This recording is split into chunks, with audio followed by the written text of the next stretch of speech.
Assalamualaikum warahmatullahi wabarakatuh. Perkenalkan, nama saya Arini Dian Setiawati dengan NPM 09105803190022, kelas C, semester 6, Fakultas Ilmu Sosial Ilmu Politik, Prodi Ilmu Pemerintahan, Universitas Muhammadiyah Sidrap Rapang. Baik, di video kali ini saya akan memaparkan materi terkait dengan pengawasan terhadap pelaksanaan APBD. 1. Pelaksanaan terhadap pelaksanaan APBD. Keterlambatan penetapan APBD terhadap pengelolaan keuangan desa adalah terkendalanya penyelenggaraan pemerintah desa di bidang pembangunan desa, program pembinaan desa, program pemberdayaan desa, dan terganggunya pelaksanaan pelayanan publik. Adapun faktor-faktor yang menyebabkan keterlambatan penetapan APBD adalah: A. Adanya keterlambatan dalam penyusunan rancangan KUA PPAS dan RAPBD sehingga terlambat disampaikan kepada DPRD menjabat bupati. B. DPRD tidak menjalankan fungsi anggaran dengan baik, yakni membahas dan memberikan persetujuan terhadap KUA PPAS dan RAPBD. C. DPRD mengutamakan kepentingannya dalam melaksanakan fungsi anggarannya pada saat membahas RAPBD.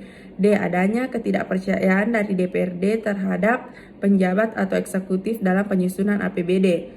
E. Kurangnya kompetisi dari anggota DPRD dalam melakukan pembahasan APBD. F. Peraturan tentang pedoman penyusunan APBD yang diterbitkan pemerintah selalu mengalami perubahan setiap tahunnya. G. Alasan politik, yakni adanya pertentangan politis antara sebagian anggota DPRD dengan penjabat bupati. Upaya yang dapat dilakukan untuk mengatasi keterlambatan dalam penetapan APBD dengan cara: A. Meningkatkan kompetisi dan kapasitas bagi pihak-pihak yang terlibat dalam penyusunan APBD melalui BIMTEK maupun workshop tentang penyusunan APBD. Dalam melaksanakan BIMTEK tersebut, perlu adanya penggabungan peserta dari TAPD, Kepala SKPD, dan anggota DPRD. B. Membina hubungan harmonis antara eksekutif dan legislatif.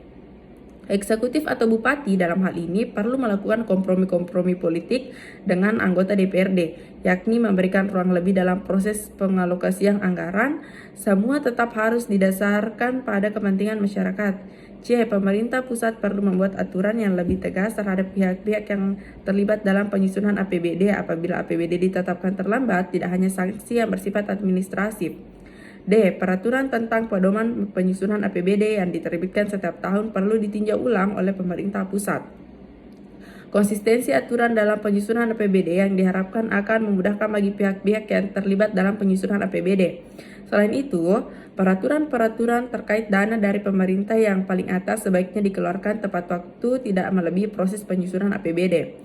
Transparansi dalam proses penyusunan APBD dimaknai terbukanya proses penyusunan APBD dan adanya akses bagi masyarakat untuk mengikuti proses penyusunan APBD sehingga diharapkan praktek-praktek yang tidak benar dalam pembahasan anggaran dapat diminimalisir. Kedua, perencanaan pembangunan daerah. Perencanaan pembangunan daerah adalah suatu proses penyusunan tahapan-tahapan kegiatan yang melibatkan berbagai unsur pemangku kepentingan di dalamnya, guna pemanfaatan dan pengalokasian sumber daya yang ada dalam rangka meningkatkan kesejahteraan sosial dalam suatu lingkungan wilayah atau daerah dalam jangka waktu tertentu. Perencanaan pembangunan daerah dirumuskan secara transparan, responsif, efisien, efektif, akuntabel, partisipatif, terukur, berkeadilan, dan berkelanjutan yang meliputi rencana pembangunan jangka panjang daerah atau RPJPD yang dilaksanakan untuk 20 tahun. Rencana pembangunan jangka menengah daerah RPJMD yang dilaksanakan selama 5 tahun dan rencana kerja pemerintahan daerah atau RKPD untuk periode 1 tahun. Peraturan Pemerintah Nomor 8 Tahun 2008 tentang tahapan tata cara penyusunan, pengendalian, dan evaluasi rencana pembangunan daerah ada 4 prinsip utama, yaitu sebagai berikut. A. Perencanaan pembangunan daerah merupakan satu kesatuan dalam sistem perencanaan pembangunan nasional.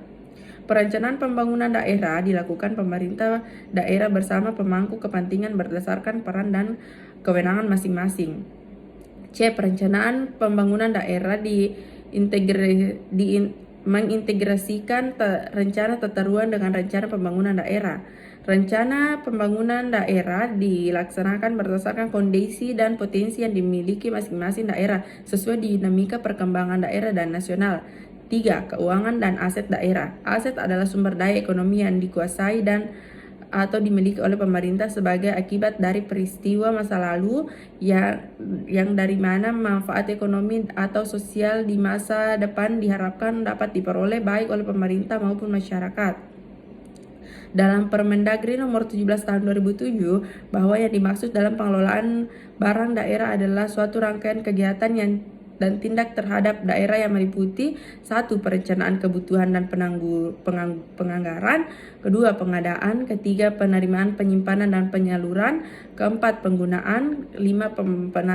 Penata usahaan, 6. Pemanfaatan, 7. Pengamanan dan pemeliharaan, 8. Penilaian, 9. Penghapusan, 10. Pemindahan tanganan, 11. Pemindahan, pengawanan dan pengendalian, ke-12 pembiayaan, dan ke-13 adalah tuntutan ganti rugi. Prinsip-prinsip dasar dalam pengelolaan aset daerah secara efisien dan efektif secara menciptakan transparansi kebijakan pengelolaan aset daerah.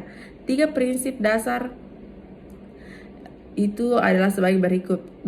1. Adanya perencanaan yang tepat. 2. Pelaksanaan atau pemanfaatan secara efisien dan efektif. 3. Pengawasan atau monitoring. Setelah ada penyusunan perencanaan yang tepat serta diikuti dengan tahapan pelaksanaan, maka prinsip dasar ketiga atau yang terakhir adalah tahapan pengawasan. Baik, sekian pemaparan materi dari saya. Assalamualaikum warahmatullahi wabarakatuh.